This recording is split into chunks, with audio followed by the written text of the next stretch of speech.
बिस्मिल्लाहिर्रहमानिर्रहीम। आज हम चैप्टर नंबर 1 की जो रिव्यू एक्सरसाइज है उसको कंप्लीट करेंगे और इसके बाद चैप्टर नंबर 1 जो है वो कंप्लीट हो जाएगा। तो सबसे पहले हमारे पास मल्टीपल चॉइस क्वेश्चंस हैं। मल्टीपल चॉइस क्वेश्चंस के अंदर जो क्वेश्चन नंबर 1 है, a multiplied by b plus c minus d which will be equals to. तो ये हमें पता है कि अगर हम इसको इससे मल्टीप्लाई करेंगे तो हमारे पास आंसर क्या आएगा।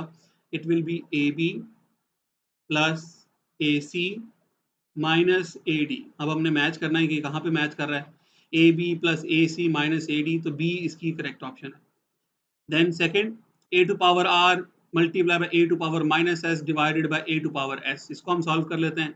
सो A to power R multiply by A to power minus S and then divided by का मतलब है कि हम इसको फ्रैक्शन में लिख सकते हैं which is A to power S.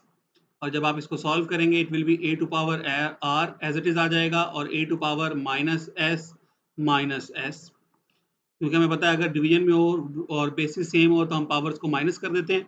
So it will be A to power R into A to power minus two S. So इसको हम सॉल्व करेंगे। So it will be equals to A to power R divided by A to power two S. तो हमारे पास जो D option है वो correct है। Then this is the nth root of A B, और nth root of A B को अगर हम एक्सपोनेंशियल फॉर्म में लिखें तो हम इसको ए बी पावर 1/n लिख सकते हैं। तो डी ऑप्शन करेक्ट है।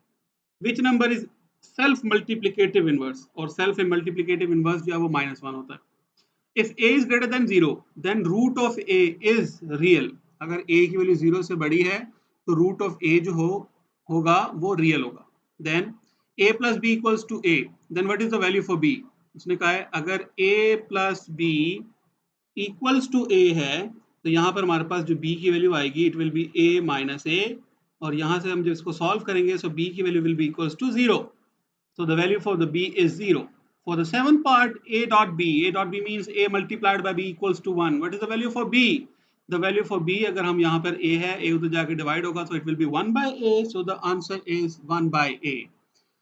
According to the reflexive property, y square minus 17 equals to y square minus 17. अगर reflexive property होगी, it means हम y square minus 17 को equal to put करेंगे y square -17 के। So इसका सी ऑप्शन है। If a multiplied by b equals to a, what is the value for b? So in this case, a multiplied by b equals to a. इसको अगर हम solve करेंगे, b will be equals to a by a. इसको solve करेंगे, so the answer would be 1. And if a multiplied by b equals to 1, what is the b called? b is known as multiplicative inverse of a. And the last multiple choice question is commutative property does not hold with respect to subtraction. Commutative property जो है वो subtraction में exist नहीं करती. It means a minus b cannot be equals to b minus a. तो यहाँ पर commutative property hold नहीं करती. Next, क्वेश्चन नंबर 2 है। क्वेश्चन नंबर 2 के अंदर हमने हर नंबर को नंबर लाइन के ऊपर रिप्रेजेंट करना है। तो फर्स्ट हमारे पास जो नंबर है दैट इज -5 1/5 इम्प्रॉपर फ्रैक्शन है। सो मिक्स्ड नंबर -5 1/5, इसको जब आप सॉल्व करेंगे 5 multiply by 5 plus 1, 5 multiply by 5 is 25 plus 1, it gives you 26/5। सो ये हमारे पास 26/5 है।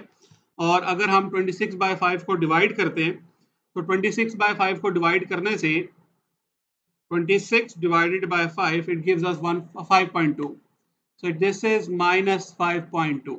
So it means इसकी जो वैल्यू है वो कहाँ पर लाई करती है, -5 और -6 के दरमियान। तो यहाँ पर जो इसकी वैल्यू है वो लाई करेगी। So this is the point for -5 1/5.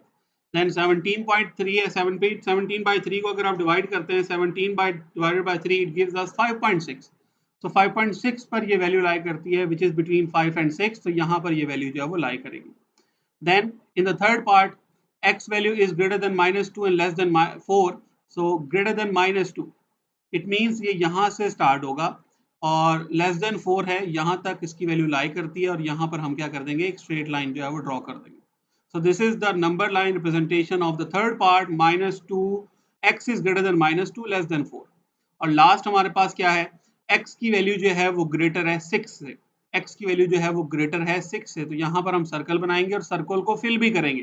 Circle को हम फिल क्यों करेंगे, because the value for x is also greater than equal to 6, तो it will move towards the right, और यहाँ पर हम एरो शो कर देंगे। तो इस तरह हमने ये सारे नंबर्स जो हैं वो नंबर लाइन पर शो कर दिए। इसके बाद नेक्स्ट है हमारे पास क्वेश्चन नंबर 3। क्वेश्चन नंबर 3 के अंदर हमने हर एक्सपोनेंशियल फॉर्म को इक्विवेलेंट रेडिकल एक्सप्रेशन में लिखना है और सिंपलीफाई भी करना है। So the first part is -2 to the power 4 by 5। इसको मैं लिख सकता हूँ -2 to the power 4 multiply by 1 by 5। अब ये जो पावर 4 है इसको हम ब्रैकेट के अंदर लेकर जाएंगे, -2 टू द पावर 4 और -2 टू द पावर 4 को जब आप सॉल्व करेंगे इसका आंसर आएगा 16।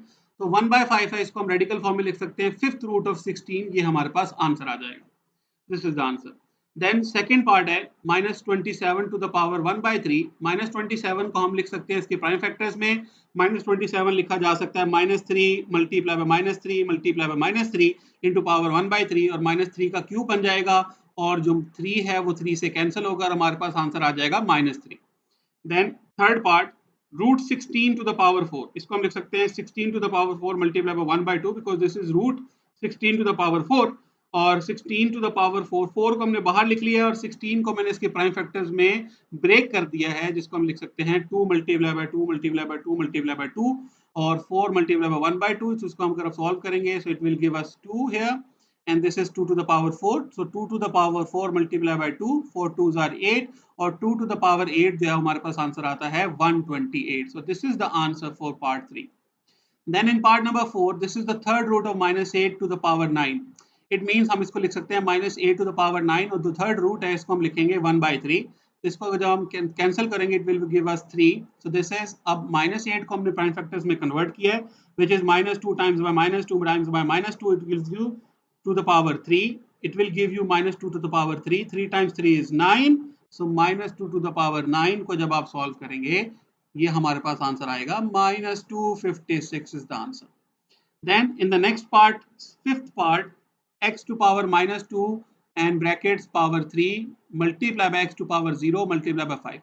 इसको हम सॉल्व करेंगे सो ये आएगा हमारे पास x to power -6 because -2 multiply by 3 -6 और anything which has a power 0 equals to 1 1 to power 5। इसको हम लिख लेंगे x to power -6, तो 1 की पावर 5 जो है वो तो हमारे पास 1 ही आएगा। it will not make any difference। so in the next part हमने इसकी पावर को पॉजिटिव बनाना है तो इसको हम रेसिप्रोकल की फॉर्म में लिख लेंगे 1/x to power 6। इस तरह हमने क्वेश्चन 3 के जो सारे क्वेश्चंस हैं वो सारे पार्ट्स को सॉल्व कर दिया। क्वेश्चन नंबर 4 हमने इसके अंदर प्रॉपर्टीज ऑफ एक्सपोनेंट्स को यूज करना है और हमने सिंप्लीफाई करना है। सो यहाँ पर जो क्वेश्चन है -2 to the power 3 -2 to the power 4 -2 to the power 1 divided by ये पूरी वैल्यू जो है वो डिवाइड हो रही है -2 to the power -3 से। तो यहाँ पर हम जो प्रॉपर्टी ऑफ एक्सपोनेंट को इसको यूज करेंगे, जो बेसिस सेम है और अगर मल्टीप्लाई हो रही है तो पावर्स ऐड होंगी। कौन कौन सी पावर ऐड होंगी? 3 प्लस -4 प्लस 1 और ये वाली पावर जो है वो माइनस होगी ऊपर जाकर क्योंकि ये डिवाइड हो रही है। सो it will B minus into -3। इसको हम सिंप्लीफाई कर लेते हैं तो ये आएगा 3 -4 प्लस 1 प्लस 3। इसको सॉल्व करेंगे तो आंसर आएगा -2 टू द पावर 3 और जिसका आंसर हमारे पास आ जाएगा इसको सॉल्व करके it will be equals to 8। Then second part 2 to the power 1 by 2 multiply by 2 to the power 3 by 4 divided by 2 to the power 1 by 2 multiply by the other value is 3 to power 1, this is power 1, 3 to the power 3 by 2 divided by 3 to power -1 by 2। यहाँ पर भी हम laws of exponents को apply करेंगे और यहाँ पर 2 अब ये दोनों वैल्यूज ऐड होंगी और ये वाली वैल्यू माइनस हो जाएगी 1 by 2 plus 3 by 4 -1 by 2 multiply by ये दोनों पावर्स ऐड होंगी, ये वाली पावर जो है वो माइनस होगी। सो 1 plus 3 by 2 minus into -1 by 2 और यहाँ पर हम इसका एलसीएम लेंगे तो 4 एलसीएम आएगा। 2 के टेबल पर 4 आता है, 2 पर 2 मल्टीप्लाई बाय 1 2 आ जाएगा प्लस 3 माइनस यहाँ पर भी 2 के टेबल पर 4 आएगा, 2 पर 2 को हम 1 से मल्टीप्लाई करेंगे तो आंसर आएगा 2।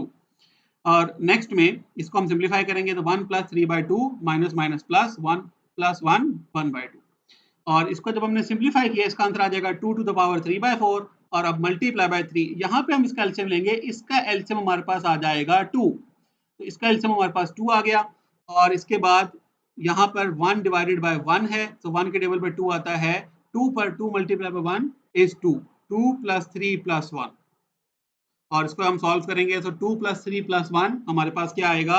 इट विल बी 6 by 2 और इसको अगर हम सॉल्व करेंगे 2 to the power 2 1 times 2 2 3 times 6 तो ये आ जाएगा हमारे पास 2 to the power 3 by 4 multiply bye 3 to the power 3। ये हमारे पास इसका सिंप्लीफाइड आंसर है। नेक्स्ट क्वेश्चन नंबर 5 के अंदर उसने हमें कहा है हमने क्या करना है क्वेश्चन नंबर 5 के अंदर determine whether each statement is true और false. The first statement is every rational number is an integer, ये फॉल्स है। ये फॉल्स क्यों है? Because not every rational number is an integer. Rational numbers के अंदर इंटीजर्स भी आते हैं but they also include fractions, that is why the first option is false.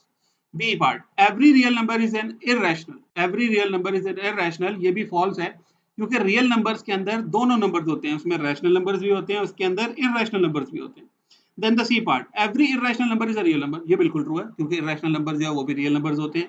Every integer is a rational number, every integer is a rational number, ये भी true है। Every integer can be expressed as a fraction, हम इसको fraction की form में लिख सकते हैं जिसका डिनोमिनेटर 1 हो सकता है, लाइक समथिंग विच इज 3, इसको मैं डिवाइडेड बाय 1 लिखूंगा which is also equals to 3, ये 3 रहेगा, तो ये हमारे पास ट्रू है।